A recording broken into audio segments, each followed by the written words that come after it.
బాబు పిల్లలు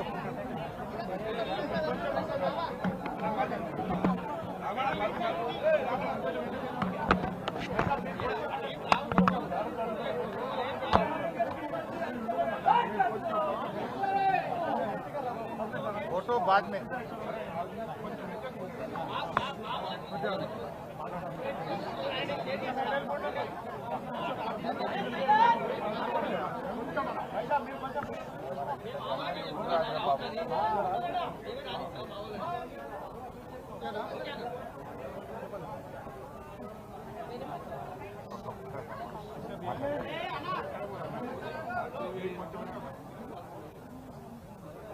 గౌరవ మాజీ ముఖ్యమంత్రి వర్యులు కేసీఆర్ గారి ఆధ్వర్యంలో ఈ ఎల్బీ నగర్లో ఉన్న ఫ్రూట్ మార్కెట్ని ఖాళీ చేయించి ప్రజల ఆరోగ్యం కోసం హెల్త్ కేర్ని పటిష్టం చేయాలన్న ఉద్దేశంతో ఆ రోజు ఇది 1000 పడకల సూపర్ స్పెషాలిటీ హాస్పిటల్గా దీన్ని తీర్చిదిద్దాలన్న ఉద్దేశంతో ముఖ్యమంత్రి గారు మాజీ ముఖ్యమంత్రి గారు 1200 కోట్ల రూపాయలు కేటాయించి 26 అంతస్తుల హాస్పిటల్ భవనాన్ని నిర్మిద్దామని చెప్పేసి ప్రణాళిక చేసి ఆ రోజు శంకుస్థాపన చేయడం జరిగింది.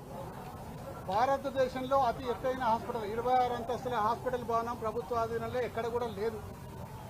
అందులో సూపర్ స్పెషాలిటీ విభాగాలంటే heart transplantation, lung transplantation, kidney transplantation, liver transplantation, ఇంకా ఇతరత్ర సూపర్ స్పెషాలిటీ సేవలన్నీ కూడా అందుబాటులో తీసుకొచ్చేసి ఈ హాస్పిటల్ నిర్మాణం చేస్తే కేవలం ఎల్బీ నగర్ నియోజకవర్గానికి కాకుండా పక్కనున్న మహేశ్వరం నియోజకవర్గం, ఇటు పక్కనున్న ఉప్పల్ నియోజకవర్గం, ఇటు వెనుక ఉన్న అంబర్పేట, మరి కల్వకుర్తి నియోజకవర్గం, మునుగోడు నియోజకవర్గం, భువనగిరి నియోజకవర్గం, ఈ నియోజకవర్గ ప్రజలకందరికీ కూడా ఇది అందుబాటులో ఉండి సేవలు అందిస్తున్న ఒక మంచి ఉద్దేశంతో ఆ రోజు 1200 కోట్ల దాంతో నిర్మించింది.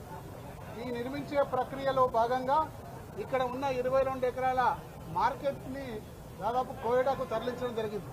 అప్పుడు మేము రిక్వెస్ట్ చేసినాం స్థానికంగా, సార్ మాకు స్థలాలు దొరికాయి, భవిష్యత్తులో మాకు పోలీస్ స్టేషన్ కోసం ఒక 3000 గదాల స్థలము, అలాగే సబ్ స్టేషన్ కోసం ఒక 2000 గదాల స్థలము, అలాగే వాటర్ రిజర్వాయర్ కోసం ఒక 2000 గదాల స్థలము, ఒక పార్కు కేటాయించమంటే 2 ఎకరాలు ప్రజల అవసరాల కోసం పోలీస్ స్టేషన్కు, పార్కుకు, సబ్ స్టేషన్కు, మరి వాటర్ రిజర్వాయర్ కోసం కేటాయించడం జరిగిందే.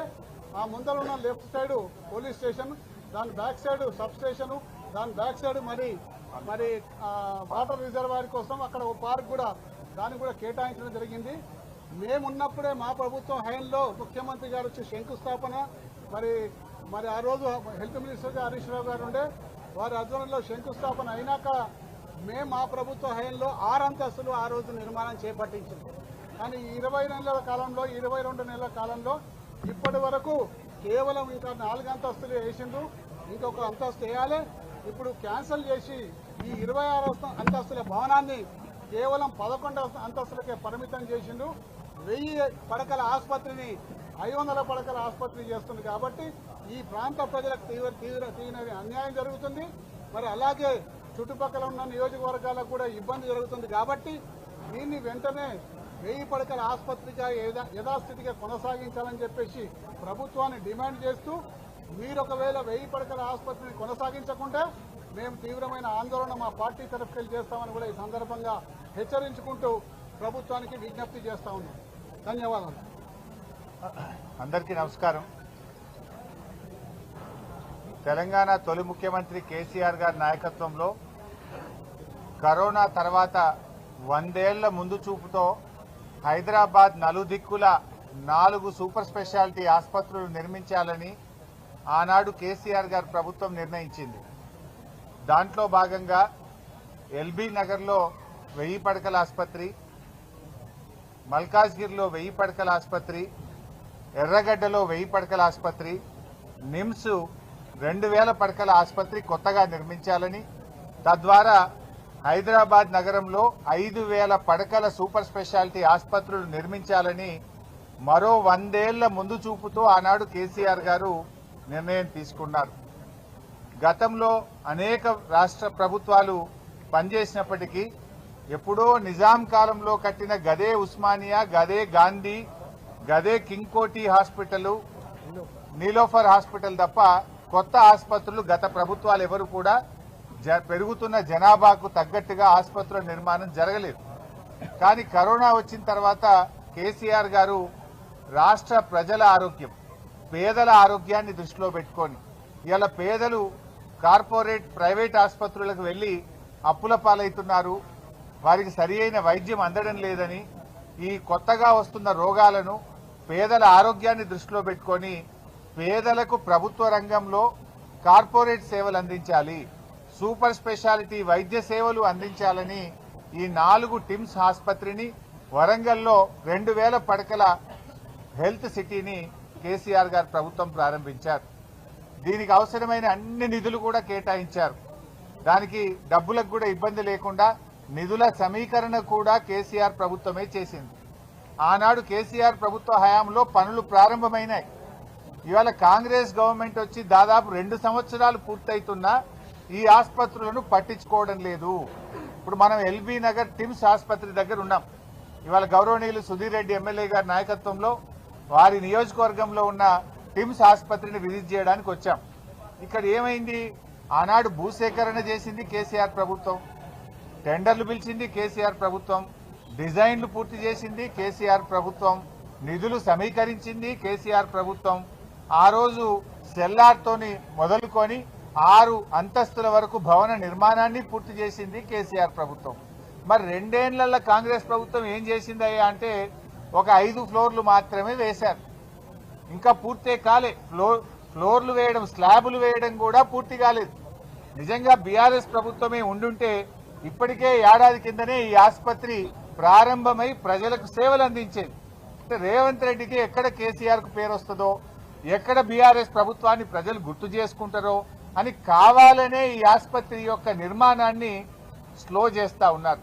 అంటే ముందు చూపు లేని మందబుద్ధి కలిగిన నాయకులు వీళ్ళకి ఎంతసేపు రాజకీయమే తప్ప ప్రజలంటే పట్టదు, పేద ప్రజల వైద్యం పట్టదు. ఎందుకు 2 సంవత్సరాల నుంచి టిమ్స్ ఆసుపత్రి పూర్తి కాలేదు, ఎందుకు పనులు ఆలస్యం అవుతున్నాయని నేను ప్రభుత్వాన్ని అడుగుతా ఉన్నా. ఇలా ఏం కారణం చేత ఆగినాయి?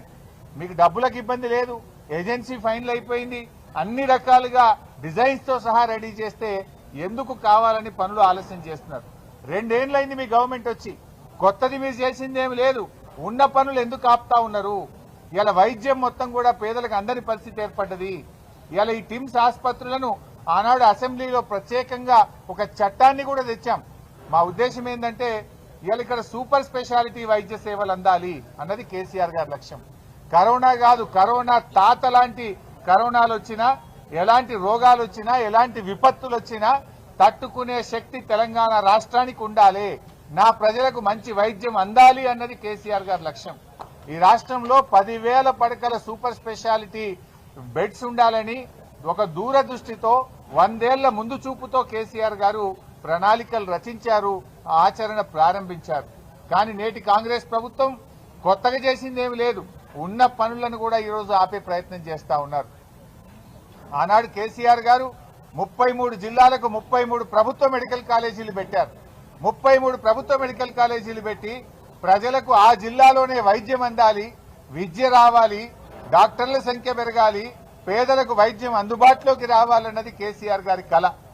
ఆనాడు గత ప్రభుత్వాలు మొత్తం కలిపి తెలంగాణలో 2,850 మెడికల్ సీట్లుంటే 10 ఏళ్ల కేసీఆర్ గారి హయాంలో 10,000 ఎంబీబీఎస్ సీట్లను పెంచడం జరిగింది. ఆ రకంగా చేశాం. ఇలా బాధ కలిగేది ఏంటంటే మహేశ్వరం నియోజకవర్గం, మా సబితక్క నియోజకవర్గం మహేశ్వరంలో ఆనాడు రంగారెడ్డి జిల్లా మెడికల్ కాలేజ్ శాంక్షన్ చేయడం జరిగింది. ఆ మెడికల్ కాలేజీకి జీవో నంబర్ 86 5/7/2023 నాడు మహేశ్వరంలో మెడికల్ కాలేజీ పెడుతూ ప్రభుత్వం జీవో ఇచ్చింది. జీవో నంబర్ 162 ద్వారా 176 కోట్ల రూపాయలు మహేశ్వరంలో మెడికల్ కాలేజీ 500 పడకల ఆసుపత్రి కట్టడానికి ఆ రోజు జీవో ఇచ్చాం. 27/9/2023 నాడు సబితక్క గారు నేను వెళ్లి ఆ ఆసుపత్రికి మెడికల్ కాలేజీకి ఫౌండేషన్ కూడా వేశాం. ఇవాళ దాన్ని రద్దు చేశారు. దాన్ని రద్దు చేసి ఏం చేసిండ్రు? ఈ టిమ్స్ ఎల్బీ నగర్ లో విలీనం చేసినారు. 2 రకాలుగా నష్టం. మహేశ్వరంలో మెడికల్ కాలేజ్ వస్తే అక్కడ ఒక ఆసుపత్రి వస్తే అక్కడ పేదలకు వైద్యం దొరికేది, ఇక్కడ సూపర్ స్పెషాలిటీ సేవలు దొరికేది. ఇవాళ జనరల్ మెడిసిన్ మెడికల్ కాలేజ్ వస్తే ఏమైతుంది? ఏ కరీంనగర్లోనో వరంగల్లోనో సిద్దిపేటలో మెడికల్ కాలేజీలు ఏ సేవలు ఉంటాయో గవే సేవలు దొరుకుతాయి. కానీ మనము టిమ్స్ ఎల్బీ నగర్ కట్టిన ఉద్దేశం ఏంది? సూపర్ స్పెషాలిటీ సేవలు అందాలి. ఇలా 400 పడకలు ఇళ్లకు వస్తే ఈ 1000 పడకల్లో 400 తగ్గిపోయి పేదలకు ఇలా సూపర్ స్పెషాలిటీ సేవలు దొరకకుండా పోతుంది. అటు మహేశ్వరంలో మెడికల్ కాలేజీ రాకుండా పోతుంది. 2 రకాలుగా నష్టం. అదేవిధంగా మా వివేక్ గౌడ్ గారి నియోజకవర్గం కుత్బుల్లాపూర్ లో కూడా కేసీఆర్ గారు 182 కోట్లతో జీవో నంబర్ 162 ద్వారా అక్కడ మెడికల్ కాలేజ్ శాంక్షన్ చేశాం. ఇవాళ మేడ్చల్ జిల్లాకే మెడికల్ కాలేజ్ లేకుండా పోతా ఉంది. దాన్ని తెచ్చి ఏం చేసిండ్రు? టిమ్స్ అల్వాల్లో దాన్ని కలిపేసిండ్రు. అంటే ఇవాళ కుత్బుల్లాపూర్ కాన్స్టిట్యున్సీలో పేదలకు వైద్యం అందుబాటులో లేకుండా దాన్ని తీసుకుపోయి అల్వాల్లో కలిపేసిండ్రు. కేసీఆర్ గారి ఆలోచన ఏంది? అల్వాల్లో 1000 పడకల టిమ్స్ రావాలి, కుత్బుల్లాపూర్ లో మెడికల్ కాలేజ్ తో పాటు 500 పడకల ఆసుపత్రి రావాలి. కేసీఆర్ గారి ఆలోచన ఏంది? ఎల్బీ నగర్ లో 1000 పడకల సూపర్ స్పెషాలిటీ ఆసుపత్రి రావాలి, మహేశ్వరంలో 500 పడకలతో మెడికల్ కాలేజీ రావాలి. అంటే ఇలా మహేశ్వరంలో మెడికల్ కాలేజ్ లేకుండా చేసిండ్రు, కుత్బుల్లాపూర్ లో మెడికల్ కాలేజ్ లేకుండా చేసిండ్రు. ఇవాళ అక్కడ పేదలకు ఆసుపత్రులు రాకుండా ఈ ప్రభుత్వం నిర్ణయం చేసింది.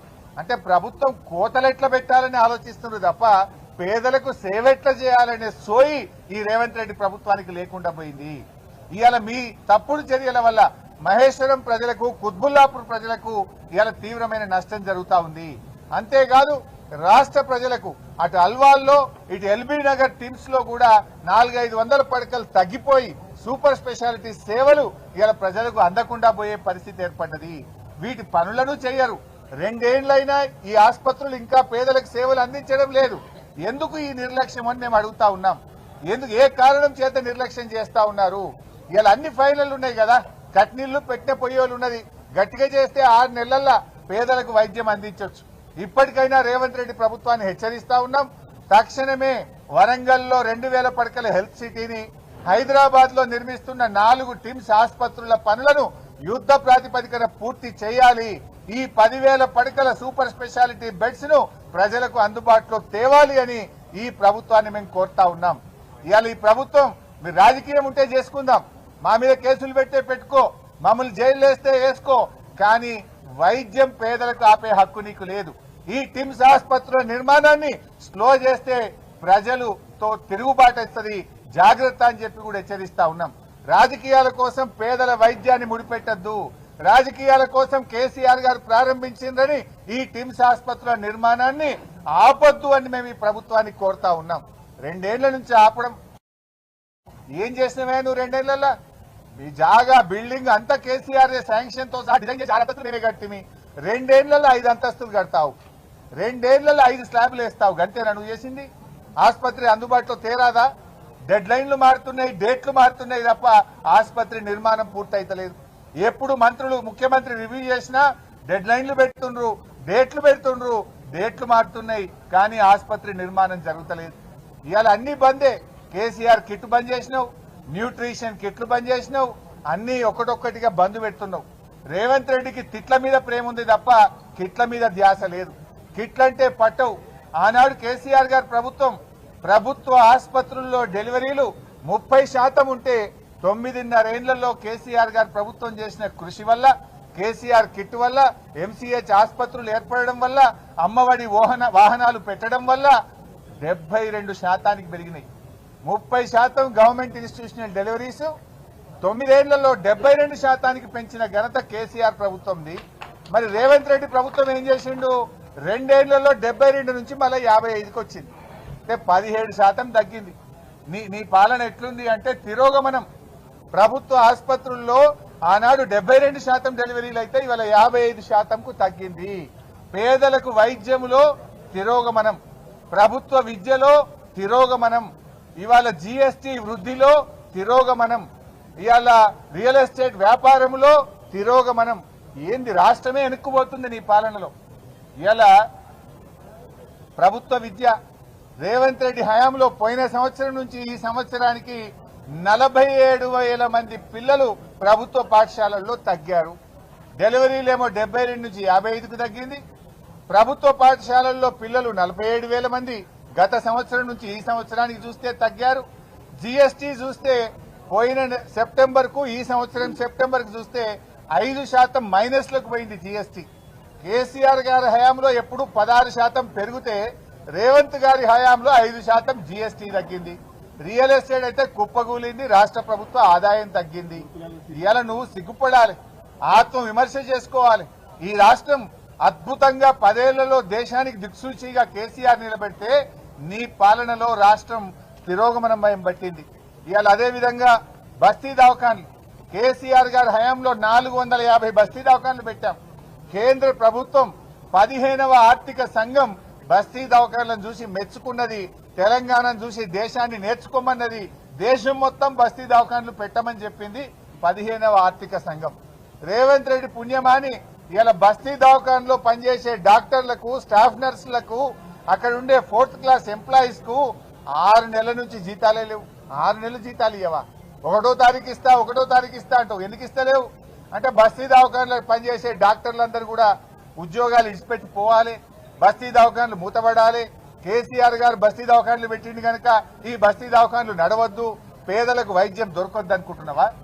హైదరాబాద్ నగరంలోనే 350 బస్తీ దవాఖాన్లు పెట్టిండు కేసీఆర్. ఇలా జూబ్లీ హిల్స్ ప్రజలకు బస్తీలలో ఏం చెప్తున్నా ఆయన? బస్తీ దవాఖాన్లలో డాక్టర్లకు, స్టాఫ్ నర్సుకు 6 నెలల నుంచి జీతాలు ఇవ్వలే. గతంలో 108 రకాల మందులు బస్తీ దవాఖాన్లలో దొరికితే ఇలా 40 రకాల మందులు కూడా బస్తీ దవాఖాన్లలో దొరకలేవు. మందులు లేకుండా చేసినా, డాక్టర్లు లేకుండా చేసినా, డాక్టర్లకు జీతాలు ఇవ్వలేదు. ఇదేనా నువ్వు చేసింది? నువ్వు కొత్తగా ఇంకెన్ని బస్తీ దవాఖాన్లు పెట్టాలి గాని ఉన్న బస్తీ దవాఖాన్లను ఇలా రేవంత్ రెడ్డి గారు ఊడగొట్టే ప్రయత్నం చేస్తుండు. ఇలా ఆరోగ్యశ్రీ నేను 10 లక్షలకు పెంచిన అంటూ ఏం చేసినావు నాయన? ఇలా ప్రైవేట్ ఆసుపత్రులలో మేము ఆరోగ్యశ్రీ కింద వైద్యం ఇయ్యము, ఆసుపత్రులు బంద్ చేస్తాము అంటున్నారు. నీ పుణ్యం ఎట్లుందంటే కాలేజీలు బంద్ చేస్తామని ఇవాళ ప్రైవేట్ కాలేజీలోళ్ళు చెప్తున్నారు, ఆసుపత్రులు బంద్ చేస్తామని ప్రైవేట్ ఆసుపత్రులు చెప్తున్నారు. నీ పాలన గట్లున్నది. ఆరోగ్యశ్రీ ఇవాళ 1400 కోట్ల బకాయిలు పడ్డాయి. ఆరోగ్యశ్రీకి కేసీఆర్ గారు ప్రభుత్వం ఉండగా ఎప్పటికప్పుడు నిధులు ఇచ్చాం, మంచి వైద్యం అందించాం. కేసీఆర్ గారి హయాంలో ఆరోగ్యశ్రీ కింద 8,000 కోట్ల రూపాయల డబ్బులు ఇచ్చాం. సీఎం రిలీఫ్ ఫండ్ కింద 3,000 కోట్లు ఇచ్చాం. పేదల వైద్యం కోసం ఆరోగ్యశ్రీ సీఎంఆర్ఎఫ్ కింద 11,000 కోట్ల రూపాయలు కేసీఆర్ గారి ప్రభుత్వం ఖర్చు పెట్టింది. నువ్వు వచ్చినాక 1,400 కోట్లు ఆరోగ్యశ్రీ కింద బకాయి పడ్డాయి. ఇవాళ పేదలకు ప్రైవేట్ ఆసుపత్రుల్లో ఆరోగ్యశ్రీ సేవలు నిలిచిపోయినాయి. సిగ్గుపడాలి నువ్వు. ఇప్పటికైనా ఆరోగ్యశ్రీ నిధులు విడుదల చేయి, పేదలకు వైద్యం అందేటట్టు తక్షణమే చర్యలు తీసుకోవాలని చెప్పి ప్రభుత్వాన్ని మేము డిమాండ్ చేస్తా ఉన్నాం. కంటి వెలుగు ప్రతి సంవత్సరం వృద్ధ మహిళలకు, గ్రామీణ ప్రాంతాల్లో ఉండే పేదలకు, బస్తీల్లో ఉండే ప్రజలకు ఉచితంగా బస్తీలోనే కంటి పరీక్ష చేసి కళ్లద్దాలిచ్చిన ప్రభుత్వం కేసీఆర్ ప్రభుత్వం. 2 సార్లు మేము కంటి వెలుగు చేశాం. మరి ఎందుకు కంటి వెలుగు బంద్ పెట్టినావు? కంటి వెలుగు అంటే కేసీఆర్ యాదికొస్తాడని నీకు భయం అవుతుందా? కంటి వెలుగు అనగానే వృద్ధులకు కేసీఆర్ కళ్ళల్లో కనబడతాడని నీకు భయం అవుతుందా? వెంటనే రాజకీయాలు పక్కన పెట్టు, కంటి వెలుగు కార్యక్రమాన్ని యథావిధిగా కొనసాగించాలని చెప్పి కూడా మేము ఈరోజు డిమాండ్ చేస్తా ఉన్నాం. అదేవిధంగా ఈ అల్వాల్ గాని, ఎల్బీ నగర్ ఆసుపత్రులను యథావిధిగా 1000 బెడెడ్ సూపర్ స్పెషాలిటీ ఆసుపత్రులు కట్టండి. మహేశ్వరంలో, కుత్బుల్లాపూర్లో మెడికల్ కాలేజీని యథావిధిగా కొనసాగించి ఆ ప్రాంత ప్రజలకు వైద్య సేవలు, విద్య అందే విధంగా ప్రభుత్వం చర్యలు తీసుకోవాలని డిమాండ్ చేస్తున్నాం. అప్పుడు ఆ రోజు మేము ఆలోచించింది ఏంటంటే ఈ 4 సూపర్ స్పెషాలిటీ ఆసుపత్రుల్లో సూపర్ స్పెషాలిటీ పీజీ సీట్స్ ప్రారంభించాలనుకున్నాం. ఎల్బీ నగర్ లో 96 సీట్లు, అల్వాల్లో 96 పీజీ సూపర్ స్పెషాలిటీ సీట్లు, సనత్ నగర్ లో 96 సూపర్ స్పెషాలిటీ పీజీ సీట్లు, నిమ్స్ లో 200 పీజీ సూపర్ స్పెషాలిటీ సీట్లు పెట్టాలనుకున్నాం. ఇప్పుడు మెడికల్ కాలేజ్ దీంట్లో కలిపితే పీజీ సూపర్ స్పెషాలిటీ సీట్లు లేకుండా పోతాయి. ఇక్కడ ఎందుకంటే మనం ఎంబీబీఎస్ డాక్టర్లను తయారు చేయడం ముఖ్యం కాదు, వారితో పాటు పీజీ సూపర్ స్పెషాలిటీ డాక్టర్లను కూడా తయారు చేయాల్సిన అవసరం ఉంది. కేసీఆర్ గారు 100 ఏళ్ల ముందుకు ఆలోచించారు. ఇవాళ డాక్టర్ల ఉత్పత్తిలో తెలంగాణ నంబర్ 1 అయిందన్నా, ధాన్యం ఉత్పత్తిలో తెలంగాణ నంబర్ 1 అయిందన్నా కేసీఆర్ గారి ముందు చూపుతో సాధ్యమైంది. ఆయన ఎంతో దూరదృష్టితో పోరాడి తెచ్చిన తెలంగాణను దేశంలోనే ఇవాళ అగ్రగామిగా నిలిపినటువంటి ప్రభుత్వం కేసీఆర్ గారి ప్రభుత్వం. మీకేమో బుద్ధి మందగించింది, మీకు ఆలోచన లేదు. మీ ఆలోచన ఎంతసేపు కేసీఆర్ గారు స్టార్ట్ చేసిన పనులు ఆపాలి, దవాఖాన్లు ఆపాలి, కేసీఆర్ కిట్ ఆపాలే, న్యూట్రిషన్ కిట్ ఆపాలే, బతుకమ్మ చీరలు ఆపాలే, కంటి వెలుగు ఆపాలే, అన్ని మంచి పనులను ఆపడమే తప్ప ఒక్క కొత్త పని చేసింది లేదు, మంచిగా చేసిన ఆలోచన అంతకంటే లేదు. చివరగా ఇవాళ మా ఉద్దేశం ఈ ఆసుపత్రులను యుద్ధ ప్రాతిపదికన పూర్తి చేయండి. డెడ్ లైన్లు పెట్టుడు, డేట్లు మారుడు కాదు. 6 నెలల్లోగా ఈ 4 టిమ్స్ ఆసుపత్రులు, వరంగల్ హెల్త్ సిటీ పేదలకు వైద్యం అందించే విధంగా ప్రభుత్వం తక్షణమే చర్యలు తీసుకోవాలని చెప్పి రేవంత్ రెడ్డి ప్రభుత్వాన్ని డిమాండ్ చేస్తున్నాం. ఒకవేళ మీరు ఇదే రకంగా మరి ఆలస్యం చేస్తే పెద్ద ఎత్తున ప్రజా ఉద్యమానికి బీఆర్ఎస్ పార్టీ శ్రీకారం చుడుతుందని హెచ్చరిస్తూ జై తెలంగాణ.